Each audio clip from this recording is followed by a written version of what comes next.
Ici en Belgique, t'as beau essayer, tu vois, et si t'es pas au bon endroit au bon moment, c'est pas la bonne période, tu vois, c'est comme ça, c'est plein de trucs comme ça Ouais, il y a ici. plein de choses. Ouais. J'ai acheté une camionnette et je me suis dit, je vais faire un truc qui s'appelle la barre mobile. J'ai fait souder par Chris Mopar, des trucs, et j'arrivais, j'ouvrais mes portes, je branchais mon bazar qu'on avait soudé Ok. à la ghetto, quoi. J'ai essayé, toute ma vie j'ai essayé. Et évidemment, ça s'est cassé, entre guillemets, la gueule, pas chaque fois, parce que ça fait quand même 36 ans que je suis DJ. Et puis on m'appelle et on me dit, est-ce que ça te dit d'aller faire un concert avec eux? Première date, Amsterdam. Je fais, ok. Ouais, je fais un peu plus de 450 concerts avec eux, quoi. Ah ouais. Et je voulais mettre à l'épreuve des MC en me disant, eux, ils sont certifiés, ils rappent super bien, mais est-ce qu'ils savent rapper encore un couplet en direct? Ouais.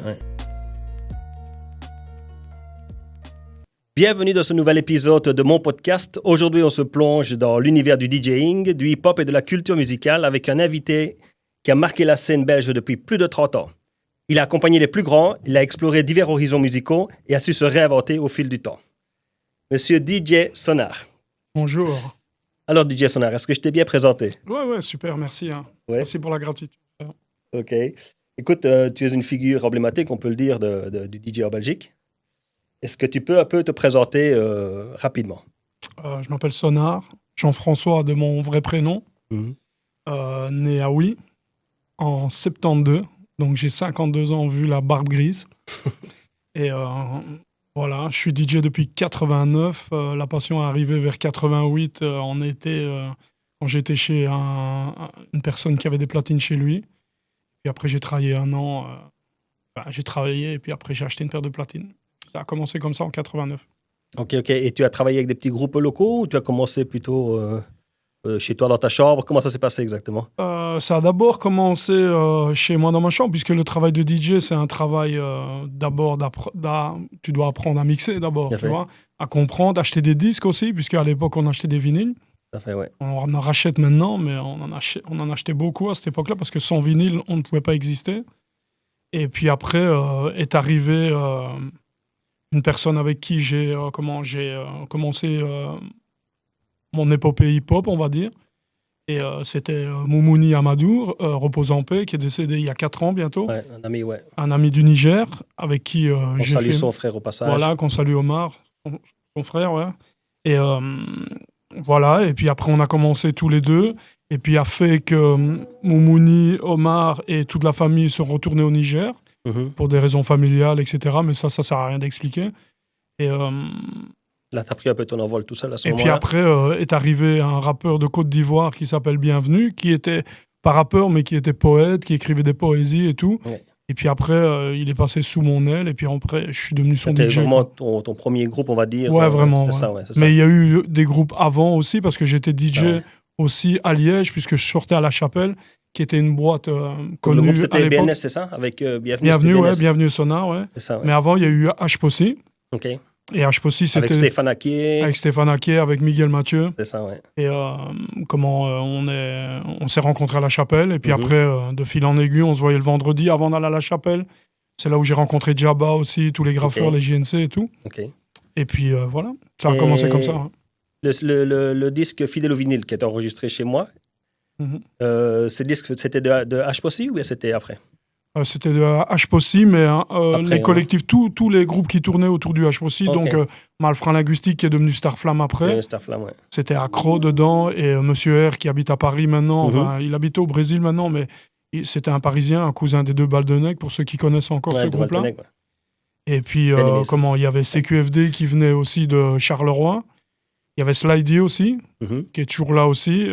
Big up à Slidey d'ailleurs. Et puis ça a fait une compile via la Maison des Jeunes du Tiers à Liège. Et ça a été enregistré en 91 et 92 et c'est sorti en 93. Ok. Et donc à partir de là, comment ça s'est passé? Je veux dire, une fois que tu as fait le premier album avec Bienvenue, donc BNS, qu'est-ce qui t'a amené à prendre la direction, on va dire, professionnelle? Puisque j'imagine que là, c'était un petit peu encore sorti de sa chambre. Et puis, qu'est-ce qui t'a amené vraiment à dire c'est ça que je veux faire et c'est vers cette direction que je veux aller? En tout cas, je voulais déjà être DJ depuis le début. Je me rappelle à l'école, en troisième année, ma troisième année, pour faire l'histoire, tu vois, parce qu'on était complètement... Là, t'étais toujours à Huy à ce moment-là. Oui, j'étais à Huy. Et j'ai rencontré aussi des gens qui venaient à l'internat à Oui, dont des Namurois. D'ailleurs, je fais un big up au Namur Break Sensation, là, qui ont 35 ans d'existence aussi dans le breakdance, qui ont fait continuer le breakdance en Belgique. Il y avait aussi David Bocchio. David Bocchio, c'est un mec... C'est de Namur, ça. Namur aussi, ouais, qui commençait à rapper et tout, et des trucs comme ça. Il y avait Eric Mullens aussi. Je ne sais pas si vous vous rappelez d'Eric Mullens, mais qui a fait partie d'un crew qui s'appelait 221. C'est un 45 tours qui est sorti liégeois avec un chanteur et tout. Et on se voyait, et puis après ça a commencé comme ça. J'allais à Namur, puis après moi j'amenais les Namurois à Liège, on allait à la Chapelle, enfin c'est comme ça. À ce moment-là tout le monde était mélangé, sauf avec entre guillemets Bruxelles, parce que Bruxelles c'est toujours une exception. Bruxelles c'est toujours Bruxelles, tu vois ce que je veux dire. Et nous on était un peu une réponse, c'était l'époque du represent, c'est-à-dire qu'on devait représenter l'endroit où on était. Donc après on a fait des connexions évidemment avec Bruxelles. Hein. C'est pas parce qu'on est liégeois qu'on ne parle pas avec des Bruxellois et inversement, tu vois. Il n'y a pas de souci. Mais chacun représentait un peu sa ville. Voilà, c'était comme ça. Et puis l'engouement et puis la compétitivité, parce qu'il y avait de la compétition à ce moment-là, a fait qu'on a avancé et qu'on s'est professionnalisé. Et moi, donc, quand j'ai quitté Malfra Linguistique, c'est devenu Starflame. Et à ce moment-là, j'ai fait aussi mon album, dont j'ai enregistré la première chanson dans la maison Starflame qui avait... près de la rue Souverain Tox, là, à Liège, là. Et on avait une maison en commun qu'on avait louée, et on avait un studio, mais un micro, un ordi et une couverture pour cacher le truc, et on a enregistré les premières chansons là-bas. Et puis après, voilà, ça a avancé. Et donc ça, c'était toute la période H-Possi, quoi, c'est ça? Ouais, H-Possi, Malfra Linguistique, ouais.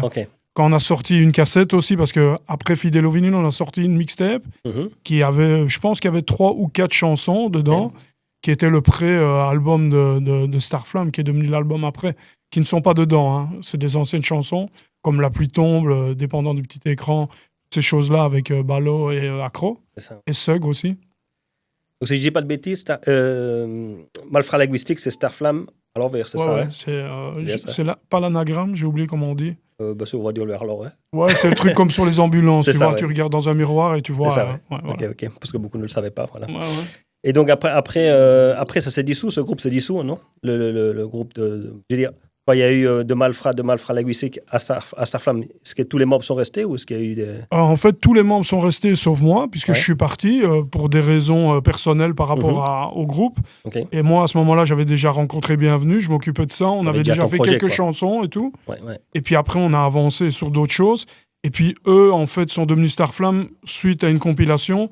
Et ils ont fait une chanson qui s'appelle... Ou moi, j'ai fait une chanson aussi avec Bienvenue, notre première chanson, entre guillemets. Non, c'est pas la première, c'est la deuxième, bref. Et qui s'appelait Opération Starflame. Et c'est là où KR et l'Enfant Pavé sont arrivés. Et c'est à ce moment-là que c'est devenu Starflame, quoi. Et c'est sur une compile qui s'appelle Fat Honda Compile, qui a été sortie par les CNN. C'est un groupe de rap de Bruxelles. Et ils ont sorti cette compile-là où il y avait plusieurs personnes de plein de régions différentes, surtout de Bruxelles, mais aussi nous, de Liège. Je savais pas ça. Ouais.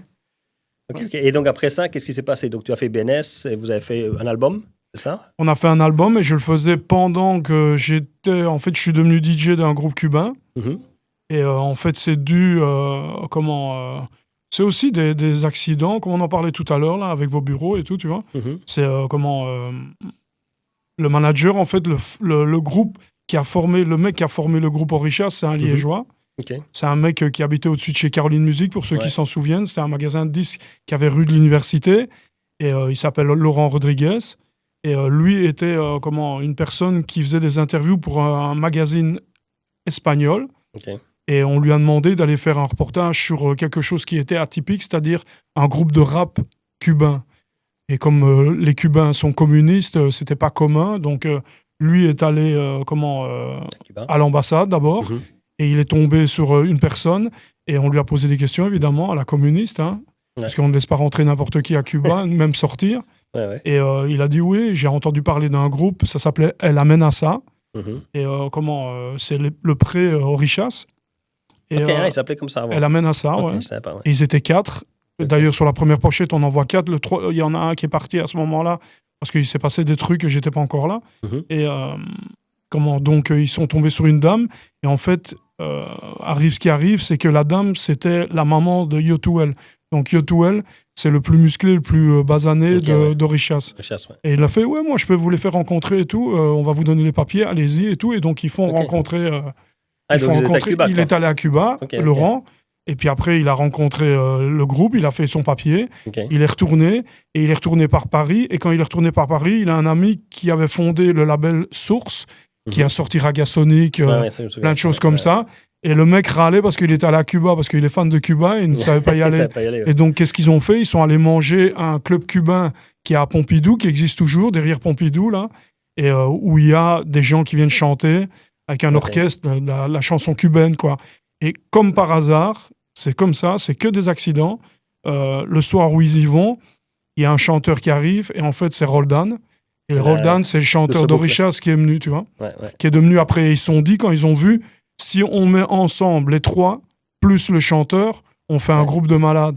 Et donc, ils ont retourné à Cuba, ils ont ramené les mecs ont enregistré en 1 semaine et demie le premier album.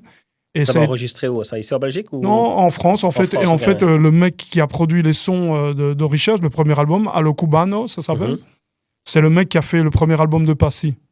D'ailleurs, il rappe en français dans Allo Cubano ou dans Represent, je crois, dans Represent. Il s'appelle Maiko Nico, si je ne dis pas de bêtises. Et donc, ils ont fait le premier album. Et puis après, c'est parti comme c'est parti, quoi. Ouais. Et toi, t'arrives à quel moment, alors? Moi, en fait, je suis arrivé quand Allo Cubano, presque la fin de la première tournée. Je pense aller un petit peu plus que la moitié de la première tournée. Et le DJ, c'était un DJ parisien. Et en fait, il a décidé de faire autre chose. Je ne sais pas pourquoi. Et ils ont demandé à Miguan. Ah ouais, ça, Miguel. Mais Miguan venait de... Starflame venait de sortir Survivant, qui a été disque d'or, tu vois, donc ils étaient occupés. Et donc, qui était le deuxième DJ à Liège, entre guillemets, à appeler, c'était moi. J'étais place Cathédrale en train de boire de la bière à ce temps-là. J'étais avec Jawad, d'ailleurs, dédicace à Jawad. Et puis, on m'appelle et on me dit, est-ce que ça te dit d'aller faire un concert avec eux? Première date, Amsterdam. Je fais, OK, c'est bon, je me rappelle pas. Tu vois, mais j'ai été, puis ils sont revenus avec moi en voiture. Enfin, Rousseau est revenu avec moi en voiture, celui qui a les tresses. Et puis après, ils m'ont proposé de faire la tournée avec eux. Et puis, ils m'ont demandé si j'avais un passeport. J'avais un passeport. Et puis, je suis parti pendant 4 ans et demi, quoi. Voilà. OK. Là, vous avez tourné un peu partout, quoi, non? Ouais. Je fais un peu plus de 450 concerts avec eux, quoi. Ah ouais, quand même. Ouais. Je pensais beaucoup moins, quand même. Ouais, beaucoup. Vous avez bien tourné, hein? Ouais. C'était minimum chaque fois 9-10 dates quand on partait, quoi. Ouais. Et après, tu ne te rends pas compte parce qu'après, tu retournes dans les mêmes endroits, tu vois, mais on a fait des belles tournées, quoi. Ça a duré combien de temps, ça? Moi, j'ai duré 4 ans et demi et quand ma fille est née, j'ai arrêté, en fait. OK. Parce que la maman était seule, bref. Et puis après, c'est la famille d'abord, tu vois. 4 ans et demi, c'est énorme, hein? 4 ans et demi. 4 ans et demi de beuverie. De fêtes. Tout gratos. Avec des Cubains. Tout gratos, avec les Cubains qui, comme si on avait ouvert le mur de Berlin-Est. Ils sont arrivés en Europe. Ils n'avaient jamais rien vu, entre guillemets, tu vois. Pour eux, quoi. Et eux, ils ont tout défoncé, plus, quoi. Arriver avec la gloire, en plus, quoi. Ça, c'est quand même c'est ça, voilà. Par la France. Voilà. Épopée, quoi. Vraiment. Et donc, après ça, tu as eu ton enfant. Et puis, qu'est-ce qui s'est passé? Tu as arrêté? Tu as mis un peu tout en pause, tes projets? Ou bien tu t'es dit, j'ai arrêté parce que... à la maison? Ouais, j'ai arrêté, mais je suis... En fait, ma fille, elle est née à Bruxelles. J'habitais à Bruxelles à ce moment-là. Parce que c'était plus facile aussi pour la maman d'aller travailler. Et moi, de partir à Zaventem. Tu vois, on partait tout le temps. Donc, et puis après, on a cherché à acheter à Bruxelles. Mais vous savez très bien qu'à Bruxelles, tu vas payer, mettre tes enfants et tes arrière-enfants aussi vont payer ta maison. Donc après, on est revenu à Liège. Et puis, quand je suis revenu à Liège, j'ai recommencé à mixer.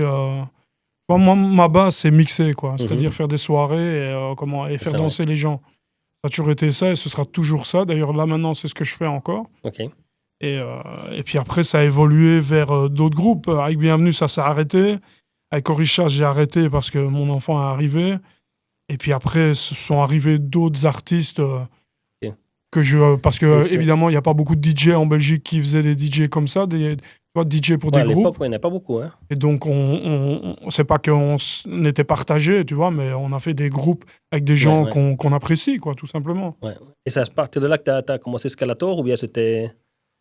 C'est venu juste après ton enfant ou bien c'est... En fait, ma fille est née en 2005 et Escalator, c'est en 2011, quoi. Mais en fait, tu vois, moi, je vais t'expliquer. Quand j'achète quelque chose, ben, c'est pour l'utiliser. C'est-à-dire que si j'ai acheté un iMac, par exemple, ben, je ne l'ai pas acheté pour avoir un bel iMac. Je l'ai acheté pour utiliser ce qu'il me propose, tu vois. Et donc, c'est ce que j'ai expliqué, par exemple, avec mon concept La Barre Mobile. J'ai acheté une camionnette et je me suis dit, ben, je vais faire un truc qui s'appelle La Barre Mobile. J'ai fait souder par Chris Moore, Mopar, des trucs. Et j'arrivais, j'ouvrais mes portes, je branchais mon bazar qu'on avait soudé à la ghetto, quoi. Et puis, tu sortais 2 baffles, une table de mix, une prise de courant. Ok, t'as fait ça combien de temps? Oh, j'ai fait ça pendant 4-5 ans. Là, elle est morte, la voiture. Même, ouais, j'en ai fait plein. Hein. J'ai fait Douvres, Francophonie. J'ai fait plein de trucs avec ça. À l'entrée, tu vois. On a fait aussi des concerts dans les MJ, des bazars, vraiment. Excellent. C'était pour essayer de développer un truc nouveau. Parce qu'ici, il faut tout le temps essayer, il faut tout le temps se renouveler. Et donc, après, j'ai fait des concepts comme ça. Et puis, est arrivé aussi la première émission radio qu'on a fait à 48 FM, en face de l'université, l'ancien 48 FM. Et un soir, on avait bu du rhum. Pour changer. Pour changer, parce que moi, j'ai été converti en rhum. Je bois plus de bière depuis que j'ai été cubain. C'est mieux le rhum. Ouais, c'est mieux. Tu vas moins faire pipi, quoi. C'est bon. Bref.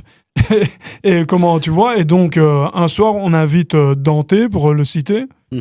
Dante, c'est un mec qui rappe à Bruxelles, qui a sorti des albums. Et c'était à l'époque de la toute nouvelle gare des Guillemins. Donc, on arrive, on va le ramener vers 23h. C'est ça que t'as l'escalator. Et puis après, je monte sur les escalators et je vois les escalators qui sont éclairés, tu vois, qui sont éclairés, et je me dis, ce serait quand même pas mal de faire un truc comme ça, tu vois. Et puis après, je commence... tout bêtement comme ça. Ouais, c'est comme ça. Okay. Et puis après, c'est pas Dante qui a fait le premier, parce que Dante, je l'ai filmé à Bruxelles, parce que j'ai fait des escalators partout en Belgique. J'étais en Flandre, Gand, Anvers, à Charleroi. Enfin, l'idée est venue à Liège, quoi. Ouais, c'est venu de Liège. Et donc, j'ai commencé à donner des rendez-vous à des Liégeois. Et au final, tout le monde était... j'ai tourné pendant 9 mois non-stop. Incroyable, quoi. Et puis après... c'est parti de ça. Tout le monde connaissait Escalator. Hein. Ça a vraiment fait un buzz. En fait, je voulais faire ça pour me rendre compte que déjà en 2011, il y avait des MC qui ne savaient plus rapper un couplet. Et je voulais mettre à l'épreuve des MC en me disant, eux, ils sont certifiés, ils rappent super bien, mais est-ce qu'ils savent rapper encore un couplet en direct? Et je peux te dire qu'il y en a un qui a battu un record. Je peux pas dire c'est qui, tu vois, mais il y a un mec qui a battu un record de 65 prises. J'ai dû refaire 65 fois le truc pour qu'il arrive à faire un couplet de 12 ou 16 mesures. Ouais, mais c'est comme ça. Après, pour te dire, tu vois, et je pense que si je le referais maintenant, j'aurais les mêmes problèmes, même plus que ça. Je ne sais même pas si des gens savent encore rapper un couplet en entier, tu vois. Alors, c'est ça le il y en a, c'est un effet de mode, ils rappent pour un effet de mode. Ouais, ou alors ils pitchent le bazar, quoi. Ils rappent la première phrase, et puis ils piquent, et puis ils remettent, tu vois. Et puis après, ils apprennent le texte en l'écoutant quand ils l'ont enregistré. Tout à fait, Bref, donc j'ai fait ça, tu vois, et puis après, j'ai arrêté après 9 mois. Enfin, après 9 mois, ça a duré plus longtemps, ça a duré 1 an et demi, mais j'avais 136 ou un truc comme ça, et il fallait la dernière aussi. J'avais la première et la dernière. Donc quand j'ai eu la dernière, je me suis dit, c'est bon, je l'ai. Et là, tu as commencé à faire d'autres pays, c'est ça? J'ai commencé à faire le Canada, parce qu'en 2012... Tu es parti habiter un moment au Canada. Je suis parti habiter un moment au Canada, et quand j'avais déjà été une fois, j'avais rencontré...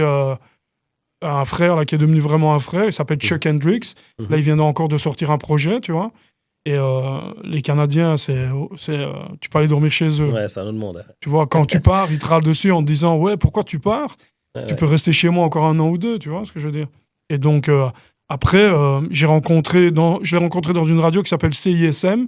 CISM, c'est un peu comme 48 FM ici. C'est la radio universitaire à Côte-des-Neiges. C'est un arrêt de métro à l'UNIF de Montréal. Et après, en sortant d'une émission, après avoir fait un set et une interview, parce que j'essaye aussi de parler de la Belgique, j'étais parti avec des produits belges pour faire écouter là-bas. Je sors et je vais dans le... Tu faisais de la promotion de produits belges, en fait? Ouais, bien sûr. Pour d'autres artistes? Ouais, pour d'autres artistes, parce que j'avais un label aussi. On a fait un label qui s'appelle Urban Codes. Et on a signé 12 personnes. Et donc, je voulais aller faire pour essayer de les faire tourner et essayer de les faire écouter. Tu as toujours ce label ou... Non, c'est mort. Non, c'est mort. C'était juste quand le CD était en train de commencer à tomber. Et donc, je sors du boost de la radio et je rencontre Chuck Hendricks. Et puis après, il me dit, ouais, moi, je vais aller en Europe l'année prochaine, donne-moi ton adresse, on sait jamais. Et puis, il est venu chez moi. Et puis, après, on est devenus amis. Je suis allé chez lui aussi quand j'ai quitté la Belgique. Et puis, lui est venu habiter aussi chez moi. Quand il y a eu les grèves au Canada des écoles, il est venu habiter pratiquement un demi-cycle, un truc comme ça, pour venir faire ses études ici, pour ne pas arrêter là-bas, tu vois. Ok. Ah, il est venu étudier ici, ouais. Ouais, il est venu, il a habité chez moi quand j'habitais derrière la Médiacité. Et puis voilà. Et puis après, j'ai fait des capsules. Et justement, en parlant de CSM, j'ai rencontré une meuf, une haïtienne, qui avait une émission radio qui s'appelle Noëlla Eugène. Et il faut se dire qu'il n'y a que la Belgique. Enfin, si la Belgique, j'ai eu des parrains. Par exemple, à Bruxelles, j'avais quelqu'un qui me renseignait pour avoir les numéros de téléphone des personnes. Parce qu'à ce moment-là, il n'y avait pas encore Internet. Il y avait MSN, mais au début, tu vois. Et donc, on devait avoir les numéros de téléphone. Et donc, au Québec, c'est pareil. Noëlla Eugène, elle m'a fait une liste de rappeurs avec les numéros de téléphone. Et moi, le matin, je me levais et je grindais, quoi. Je téléphonais pour demander des rendez-vous. Et donc, j'allais filmer les gens, donner rendez-vous à leur escalator qu'ils préféraient, tu vois. Si j'en avais un toujours de réserve, si jamais il n'en avait pas un. Okay. Et puis après, j'ai commencé à filmer. Et puis après, j'ai fait l'Espagne, Madrid, parce que j'ai rencontré des gens aussi qui sont venus ici quand on avait fait un truc. KR avait fait venir un groupe Pachamama. Et j'avais rencontré un mec. Et il m'avait donné son contact. Et puis je lui avais dit, ouais, j'aimerais bien faire Madrid et tout. Est-ce que tu peux m'aider? Et puis ils m'ont aidé. Et j'y suis allé 2 fois et j'ai filmé je sais pas moi, 35 capsules. Ah, quoi. quand même. Ouais. J'aurais pu le faire plus longtemps, mais après... C'était le bordel à ce temps-là. Tu vois, par rapport aux avions et tout ce qui s'est passé après le 11 septembre, ça a continué. Et qu'est-ce que tu penses aujourd'hui de l'évolution du hip-hop on va dire à Liège, mais en Belgique en général? Qu'est-ce que tu trouves que ça s'est amélioré ou que c'est moins bien ou... C'est plus structuré. Hein. Les jeunes, ils sont déter, quoi. Ouais. C'est tout ce que je peux dire. Ce que nous, on n'a pas fait à ce moment-là. Enfin, toi, tu l'as fait, mais il aurait dû avoir... Il est temps que je rende des fleurs, tu vois, mais c'est la vérité. Il est temps que... Je pense que s'il y avait eu plein de personnes comme toi, ça se serait développé beaucoup mieux. Tu vois ce que je veux dire? Il y a des gens, nous, on était là pour la rigolade et pour aussi, je sais pas, avoir de l'amitié. C'était comme un gang d'amis, quoi. C'est des amis, tu vois? Comme la photo que je viens de te montrer, tu vois ce que je veux dire? C'est des amis qui se voient parce qu'on a le même amour pour la musique. Et puis après, toi-même, tu sais, moi, j'aimais autant le New Jack que tu vois, le swing beat, tous ces trucs-là. Et c'était chez toi qu'on allait. T'étais des rares qui étaient plus larges que oui, mais parce que j'étais des deux côtés, moi. C'est comme j'étais aussi avec les gens de Namur, comme avec les gens de Liège, comme avec les gens de Bruxelles. Les gens de Liège n'aimaient pas le New Jack Swing.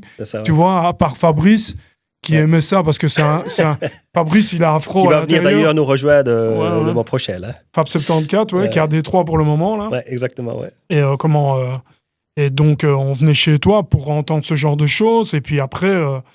on aimait danser aussi, parce que c'était une époque du hip-hop où on aimait danser. Et je te dis, en fait, les jeunes, là, maintenant, ils sont déter parce qu'ils sont plus structurés. Et puis après, il y a moyen aussi, avec... on n'est pas obligé d'avoir un studio comme tu en avais un, d'aller les chercher, tu vois, de dépenser plein d'argent. Comme nous, les DJ, on a dépensé plein d'argent. Moi, j'ai un garage rempli de vinyles, tu vois. Ruiné, ouais. Et là, maintenant, tu as des MP3, en 2 secondes, tu prends le son que tu veux. Tu as accès à tout maintenant. Voilà, même tu peux être en ligne et tu peux avoir les morceaux sur Tidal, par exemple, tu peux avoir les morceaux en direct que tu peux jouer sur ton Serato. À ce moment-là, tu n'avais pas le disque, tu n'avais pas joué. Et si le disque était griffé, tu faisais comme tu pouvais, tu le recollais. Ou, tu vois ce que je veux dire?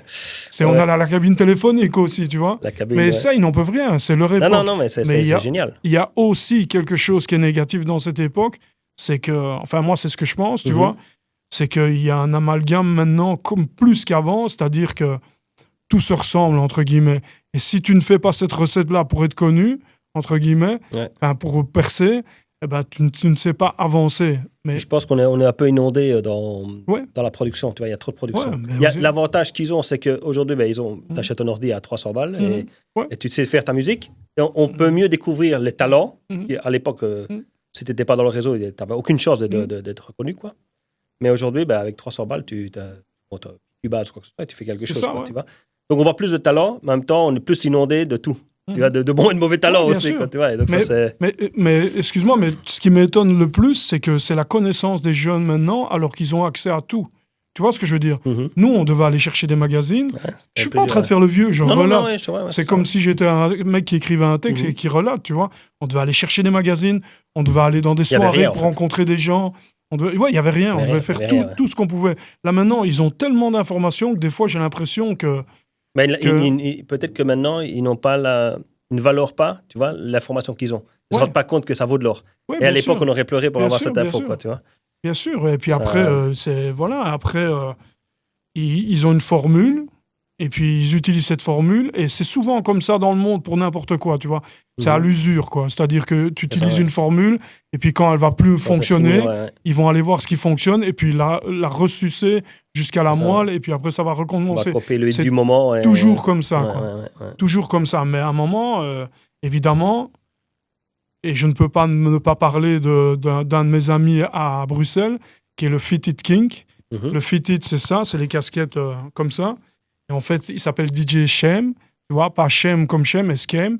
Et lui, pour moi, c'est l'exemple parfait du mec qui ne va pas aller dans le mainstream. Lui, il va regarder par exemple des clips de New York ou des choses comme ça qui ont 1000 vues, 2000 vues. Et en fait, maintenant, pour le hip-hop, c'est devenu quelque chose de qualitatif. C'est-à-dire que si tu vas regarder les moins regardés, je dis pas tout le monde, mais si tu vas regarder les moins regardés, eh ben c'est ça où la qualité et la nouveauté va arriver. Tandis que si tu regardes les trucs qui sont à des millions de vues, regarde Drake, mec, il est éteint. Tu vois ce que je veux dire? Qui aurait cru qu'il a été éteint par une chanson? Moi, franchement, ça m'a choqué cette histoire de Grammy. Hein. Mais bref, tu vois. Et donc, DJ Shem, il a une émission, et son émission, elle est plus écoutée aux États-Unis qu'en Europe et qu'en Belgique. Ça, c'est fou. Et ça fait 20 ans, pas 20 ans, mais il a fait, je sais pas moi, plus de 10 ans qu'il le fait, tu vois. Et le mec, il est respecté aux États-Unis.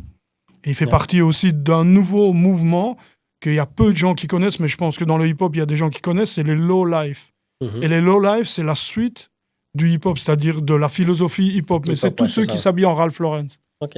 Et eux, ils ont pris ça pour montrer que eux aussi, contre cette marque, en fait, j'ai vu un reportage que je conseille de regarder, j'ai oublié le nom, mais si vous tapez low life, vous allez le trouver, c'est L-O et puis life. Et qui explique que le hip-hop s'approprie des choses, et grâce au hip-hop, ces choses deviennent urbaines, tu vois, alors que c'est pas urbain dès le départ. Ralph Lauren, c'est pour les péteux qui jouent au polo, quoi. Tu vois ce que je veux dire? Un peu comme Lacoste en France, hein. Voilà, c'est ça. Pris par la hip-hop, par exemple, Lacoste, j'ai appris que le fils Lacoste, en fait, on l'appelait le crocodile, c'était un joueur de tennis, et qu'il était un peu métissé, en fait. Et ils n'ont jamais avoué, et en fait, le logo vient du fils qui est métissé. N'importe quoi. Ah ouais, c'est ça. Et tu as aussi, j'ai vu que tu as collaboré avec l'Opéra de Liège, c'est ça? Ouais, Opéra Royal de Wallonie. Ok, c'était à quel sujet? En fait, un jour, je reçois un coup de fil, et ça faisait un moment que j'avais pas fait de musique, tu vois. Parce que j'ai fait des musiques, j'ai sorti 2 albums. C'était en quelle année, ça? C'était il y a 2 ans. 2 ans, ouais, c'est tout récent. 2 ans, ouais. C'était pour la promo de, je crois, 22 à 23, ou un truc comme ça. 22-23, ouais.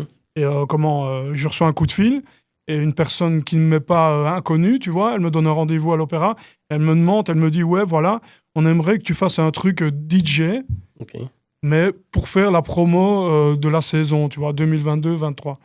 Et je dis, ok, il n'y a pas de souci, et je leur demande combien de temps ça doit durer. Je pense que t'es le seul DJ qui l'a fait, hein, ce genre de truc. Ouais, mais je l'ai fait parce que moi, j'aime les challenges. Et donc, je leur dis, mais... Excuse-moi, mais je pense que c'est parce que aussi, tu es très ouvert dans ta musique, tu vois. Tu n'es pas simplement hip-hop, tu es hip-hop, mais tu es large et je trouve que ça te convient bien, quoi. Notre hip-hop, c'est toutes les musiques. On a eu du New Jack, on a eu du metal, on a eu de la house, on a tout eu dans le truc. Le Robiness. Ouais, voilà, c'est ça. Et donc, il me demande de faire un jingle, tu vois, un truc qu'on puisse séparer en plusieurs parties, et le maximum, c'est 1 minute 30 ou un truc comme ça. Ce qui n'est pas facile du tout. On croit que quand c'est, par exemple, des ringtones, on parlait de TikTok tout à l'heure, des musiques simples, des trucs accrocheurs, c'est difficile à en faire. C'est aussi difficile que de faire un hit ou un truc comme ça, tu vois. Et donc... je dis, OK, il n'y a pas de souci, donnez-moi des exemples de ce que vous voulez. Qu'est-ce qui va se passer pendant la saison? Est-ce que je peux utiliser? Parce que faut vous dire que, dans le sample, les trucs, par exemple, de musique classique, tu peux les sampler sans avoir des droits d'auteur. C'est trop vieux, tu vois. Il n'y a personne qui va revenir, l'autre ne va pas sortir de sa tombe en disant, ouais, t'as pris ma musique. Tu vois ce que je veux dire? Il n'y a pas un gratteur quelque part, quoi. Et donc, il me donne une série de musiques, de thèmes, c'est ça. de ce qui se passe pendant la saison. Et puis après, moi, je cherche comme un malade. Je ne trouve pas un thème, tu vois. Si tu n'as pas un thème de départ, tu ne peux pas commencer à démarrer. Puis je trouve le thème.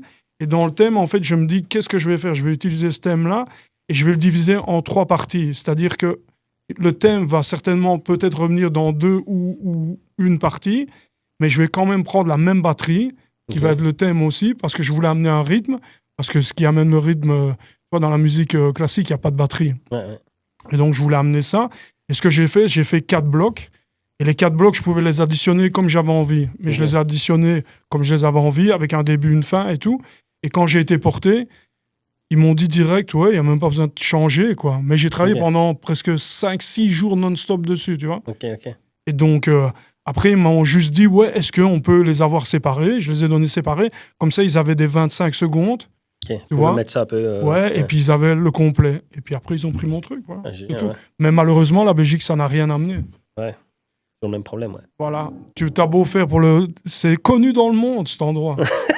Il y avait carrément un QR code où tu scannais et tu voyais ma bio qui apparaissait et tout dans le papier, tu vois, le truc. J'ai été à l'inauguration, ils ont passé mon truc devant tout le monde. Il y a tout le monde qui est venu me parler. Et c'est pas négatif ce que je veux dire, mais c'est comme quand tu travailles pour un parti politique. Quand tu travailles pour un parti politique, ils parlent, et puis après, il n'y a rien qui se passe. Ou alors, il faut vraiment que tu sois dans le nid, quoi. Ouais, je pense que quand tu es à Liège et que tu as un peu de motivation et que tu veux faire des choses, il faut aller à Bruxelles, minimum. Et de Bruxelles, Paris. Et puis après, c'est vraiment, tu es hors norme à l'esthète, quoi. Et il faut aussi avoir du talent aussi. Hein.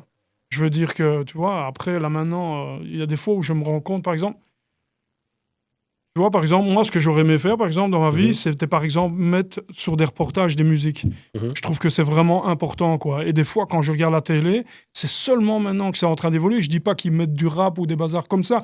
Mais, on en parlait tout à l'heure. Mais des fois... L'habillage, quand c'est... Des fois, ils mettent des musiques, mec, mais tu te demandes qu'est-ce qu'ils ont pris comme cam avant, quoi. Je suis désolé de dire ça, mais ils mettent des musiques qui n'ont ni queue ni tête avec le truc. Ce qu'il y a, c'est qu'ils commandent des musiques. Et puis, ils ont les sound designers qui font des musiques, qui sont des fois pas toujours talentueux, hein, on en parlait. Et donc, ils ont ça, ils ont payé pour ça, ils les mettent. Ouais. Basta, tu vois, ça fait. Ouais, mais ça, c'est fou, quoi. Mais maintenant, ça change, hein, parce que tu vois, par exemple, Dom, que tu connais, Dom, par exemple, il a fait des trucs pour des grosses séries télévisées, qui sont passées sur Netflix et tout, quoi, tu vois. Et il est dans un catalogue All Lord. Et alors là, maintenant, c'est un catalogue spécial musique de film. Tu vois, ils viennent chercher là, quoi. Et là, c'est vraiment des musiques des gens qui font vraiment des thèmes spécifiques, quoi. Donc, si tu fais, je sais pas moi, du science-fiction, tu sais, toute la collection science-fiction, la zone des sons, tu vois, ils ont des musiques un peu ambiance. Ouais, mais je veux dire, tu vois, il y a encore des BO, par exemple, où ils demandent à des compositeurs pour faire toute la BO du truc. Ouais. Comme Zimmer, Là, maintenant, c'est plus dans la nostalgie, tu vois. Mais c'est ce qui est bien aussi. Mais c'est rare, des mecs qui prennent tout le film, hein, il y en a peu. Hein. Ouais. Il y en a quand tu vois, on va parler d'Ennio Morricone, quand tu vois ce qu'il a fait, ou par exemple Bob James, je sais pas si tu connais. Ouais, Bob James, c'est un compositeur caucasien, un blanc, qui a fait des musiques qui ont été samplées par Eric B. Rakim, Run DMC. Un peu vatte. Et que, franchement, c'est un mec qui a eux aussi. Il y en a trop. Il y en a trop qui ont fait leur business de ça. C'est vraiment un travail, quoi. C'est comme des compositeurs pour des artistes, tu vois ce que je veux dire? Oui, c'est très bien rémunéré en plus. Et je trouve qu'ici en Belgique, c'est ce qu'on venait par rapport aux fleurs, par rapport à toi, ce que tu avais créé à ce moment-là, et d'être aussi avancé, tu vois. Et on en parlait tout à l'heure, c'est pas si bien que ça d'être précurseur, quoi. Je comprends, c'est ça le problème. Et là maintenant, en Belgique, je me demande s'il se demande pas qu'à un moment, il va quand même laisser falloir partir et laisser venir de nouvelles personnes, quoi. Moi, à l'époque, tu vois, je suis parti au States pour ça. Parce que je me suis dit, ici, ça va s'arrêter. Moi, ça me démotivait, quoi, tu vois. Et quand tu es au States, en fait, tu te rends compte qu'il y a un autre type de difficulté, c'est d'y rester. Oui, bien sûr. Il faut les papiers, il faut l'argent, tu vois, il y a tout ça, quoi. Et voilà, après, ma mère était malade, blablabla, je suis revenu, quoi, tu vois. Mais je ne sais pas si tu vois, le fait de partir, ce n'est pas toujours une opportunité. Tu vois? C'est faut essayer, hein. Tu vois, voilà, moi, je dis, s'il y a des jeunes qui ont du talent et puis qui sortent, qui doivent partir, il faut partir, en fait, quoi. Il ne faut pas dire, bon, je reste pour X, il faut partir. Tu vois, avec le poids que ça pèse de partir. Mais après, si tu n'as pas la capacité de partir, il ne faut pas rester ici, quoi. Ça, je pense qu'il faut minimum aller à Paris, quoi, tu vois, dans une grande ville ou Londres, tu vois. Bien sûr. Voilà, ça, les choses se passent là, quoi. Tu rencontres des gens qui seront des labels, tout. Donc, c'est un peu le chemin que je referais si aujourd'hui je devais refaire là-dedans. Quand tu es en train de parler de ça, moi, tu sais que à 18 ans, j'avais acheté un ticket pour aller à New York. Hein. Un ticket aller. À cette époque-là, tu pouvais encore acheter un ticket aller et pouvoir passer la frontière. Et ma mère est venue me rechercher. En septembre. Ma mère est venue me rechercher, frère. Donc, bah oui. Parce qu'elle ne voulait pas que je parte. Elle savait que j'allais partir et que j'allais pas revenir. J'avais 18 ans. C'était même quand Moumouni est parti, c'est fini. Rien, Moi, je ne voulais plus rester ici. Parce que voilà, après, et je me rends compte que quand tu parles d'essayer, ici en Belgique, tu as beau essayer, tu vois, et si tu n'es pas au bon endroit au bon moment, c'est pas la bonne période, tu vois, c'est comme ça, c'est plein de trucs comme ça ici. Il y a plein de choses. Ouais. J'ai essayé, toute ma vie, j'ai essayé. Évidemment, ça s'est cassé, entre guillemets, la gueule, pas chaque fois, parce que ça fait quand même 36 ans que je suis DJ. Je mixe toujours. Tu as un beau parcours, hein, Corichas et tout ça. Ouais, je me débrouille, c'est en longévité. Je parlais de ça avec mon ami justement du Québec. Je suis en train de lui dire que je suis en train de chercher un pays pour retrouver l'asile, trouver carrément une autre vie, c'est-à-dire arrêter de mixer. Un autre environnement, en fait. Voilà, vivre autre chose, quoi. Tu vois, à un moment, tu as envie de faire ça. Et il me disait ça aussi. Il me disait, ouais, tu as un beau parcours, il faut que tu ressens de la gratitude de toutes les années que tu as fait, tu vois. C'est ça. Mais on est toujours, en tant qu'artiste, on est toujours déçu parce qu'on veut toujours plus. Surtout autodidacte. Ouais, voilà. Je pense que le côté artiste, c'est une chose. Bon, en général, les artistes sont autodidactes. Mais je pense que le côté autodidacte, on est un peu à la recherche tout le temps de l'excellence, tu vois. Et c'est ce qui fait que souvent, les autodidactes vont plus loin que des gens qui vont se limiter à leur connaissance, quoi. Alors, je juge personne quand je dis ça, mais je pense qu'il y a ça, tu vois. On est un peu des insatisfaits. Quand t'es autodidacte. Ah, mais moi, c'est complètement ça. Et je me cote encore. Mais c'est ce qui fait avancer en même temps, tu vois. Ouais. C'est cette douleur qui fait qu'en fait, tu cherches chaque fois, tu dis, ah là, je peux faire mieux, tu vois, ou on fera mieux la fois prochaine, tu vois. Ouais. C'est ça, si tu te remets pas en question et que tu mettais pas en tout. C'est ça. Tu mixes à Tomorrowland, excuse-moi de dire ça. Franchement, t'as vu ce que c'est devenu, excuse-moi. Ouais. J'espère qu'ils vont mettre des autoscooters pour les gens la prochaine fois. J'ai jamais fait Tomorrowland. Je trouve ça déjà trop cher en plus, quoi. Non, mais moi, je peux pas. Moi, ces trucs-là, je peux pas. C'est comme tous les festivals qui sont devenus maintenant. Tu vois ce que je veux dire? Il y en a, ils sont en encore Belgique, c'est la folie pour les festivals. Ouais, bien sûr. Ils sont aussi ici, pratiquement. En France, il n'y a plus rien. Dans les gros trucs comme ça, c'est... Ouais. C'est fou que ça soit en Belgique, tu vois, c'est gros. Ou alors, c'est des jeunes qui le font, du rap, parce que, par exemple, en France, le rap, c'est numéro 1. Quand tu vois, par exemple, Big Flute et Olive, là, je les appelle comme ça, excuse-moi. Je sais pas pourquoi j'ai dit ce nom-là, mais c'est parce que je viens de les voir dans un reportage sur Stromae. Et eux, ils font le Rose Festival. Et c'est un des meilleurs festivals urbains maintenant. J'aime pas l'urbain, mais hip-hop. À Toulouse. Toulouse, c'est une ville de malades. Il fait bon. Ils sont tous habillés en rose, mais il fait venir des vraies têtes. Okay. C'est quoi la thématique du rose? Non, c'est parce que c'est la ville rose. Ça s'appelle. Ça s'appelle la ville rose, c'est pour ça. Je savais pas. Oui, ils appellent ça la ville rose, donc ils ont appelé ça le Rose Festival, tu vois. Ok. Mais voilà, après, il faut continuer à se battre. Quand on voit comment ça bouge, par exemple, on parlait de la jeunesse et comment ils étaient déter, pour revenir sur ta question là avant. Par exemple, pour moi, en Belgique, là, pour le moment, ceux qui se débrouillent le mieux, c'est les Flamands. Hein. Ouais. Ben oui. Franchement, pour le moment, ceux qui bougent le plus et qui remplissent des salles, c'est enfin les Flamands. Je dis enfin. Parce que ils étaient absents pendant longtemps. Hein. Mais ils ont toujours été là. Le problème, c'est que par rapport à leur langue, qui n'est pas très accessible pour plein de gens, c'était mal fait. Mais en fait, c'est les gens, par exemple, de Bruxelles, qui parlent les deux langues, qui ont fait un peu comme les Québécois. Ils ont fait un slang entre le flamand, le français et le néerlandais, tu vois. Ça, ouais. Et donc, là, maintenant, par exemple, il y a Zwangeregi, que je vais... Zwangeregi. Ah ouais. Et tu vois, il y a Jazz Bra aussi, qui est un beatmaker de Mons. J'ai jamais entendu, moi, ça. Et ces mecs-là jouent à Werther, hein. Ouais. Ouais, mec. Là, maintenant, en fait, le mec, il travaillait comme... je sais pas ce qu'il faisait à l'AB. Et je me rappelle, l'AB faisait toujours des premières parties de groupes américains, des francophones. Tu vois, des groupes francophones, jamais des flamands. Puis lui, il s'est battu pour ça et il a fait avancer. J'ai rien entendu sur les flamands. Et les mecs, ils sont déter. Et il n'y a rien qui arrive ici, qu'en fait, les trucs flamands. On dirait qu'il y a... Ouais, c'est parce que nous, on a toujours été... Nous, on regarde vers la France. Ouais, la France ou les États-Unis. Quand tu vas en Hollande, c'est rien à voir. Moi, je vais voir des concerts en Hollande, par exemple, à Maastricht. Et c'est en deux glands à fond. Hein. C'est pas comme le rap français de là maintenant. Tu vois ce que je veux dire? Ils sont très, très forts, les Hollandais. J'adore. Ils sont très, très, très, très forts. Et bref, tu vois, tu traverses la frontière. Ça a 20 minutes en bagnole. Ouais, c'est un autre monde. Et c'est un autre monde. Parce qu'eux ont été éduqués par les chaînes anglaises et ils parlent anglais parfaitement. Studio 54, t'as connu, hein? Bah oui. C'est une discothèque mythique hollandaise, hein, d'époque. Et quand tu vois comment, globalement, ce que le hip-hop belge est par rapport au hip-hop espagnol, on en parlait tout à l'heure, le hip-hop hollandais, ils sont quand même pas mal débrouillés. À un moment, il y a eu, entre guillemets, un engouement à fond après le fils de Marca, là, tu vois. Et ça a avancé là-dessus. Et là, maintenant, c'est tout doucement, un tout petit peu de retomber, mais Les jeunes sont accros au rap. Maintenant, quand on voit... d'ailleurs, allez voir Héritage, si c'est au Chirou, là, et c'est 4 générations. Et ça se passe pour le moment, ça? Ouais, c'est jusque 10 mai, je crois. 10 mai, ok. Pour aller voir. Et quand on voit le nombre de personnes qui étaient là ce soir-là, c'était plus des nouveaux que des anciens, tu vois. Et ce qui était bizarre aussi, enfin pas bizarre, qui était flagrant, que quand tu voyais le côté qu'ils ont utilisé pour mettre les anciens, donc les 2,5 décennies, tu vois, eh ben c'était beaucoup plus achalandé, parce que là maintenant, on est dans une époque où tout est sur le net. Ouais. C'était que des photos. Ils posaient devant leurs photos, tu vois. Et nous, on avait plein de bazar. C'est vraiment un autre monde, quoi. C'est une rébellion aussi par rapport à ce qu'on a fait aussi. Hein. Tu peux pas commencer à les juger. Nous, on s'est rebellés aussi, tu vois. Ouais, c'est une autre époque, quoi, vraiment. Ouais, c'est une autre époque. Ouais, et puis, ils se débrouillent avec ce qu'ils ont, comme nous, on s'est débrouillé avec ce qu'on a. Ah ouais. C'est pour ça que c'est vrai que c'est complètement différent. C'est-à-dire que moi j'ai vraiment pris beaucoup de plaisir à notre époque, en tout cas. Quoi. Ah ouais, trop de plaisir, quoi, tu vois. Et puis, de l'impression que maintenant, les jeunes, ils prennent moins de plaisir que nous, peut-être différemment, en fait.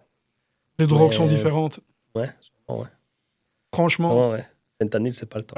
Fentanyl, et puis quand tu vois leurs conneries, là, je dis pas que ceux du hip-hop font ça, enfin, j'espère. Mais leurs trucs, leurs bonbonnes de gaz, là. Ouais, catastrophe. Bref, c'est différent, quoi. Ouais. Et puis après aussi, plus on avance, moins c'est dansant. Plus personne ne danse maintenant. Nous, on était à une époque où il y avait encore des danses à deux. Ouais. C'est fini, ça. Depuis quand est-ce qu'il y a encore une danse à deux? Là, maintenant, ils font que se rentrer dedans. C'est ça leur seule énergie.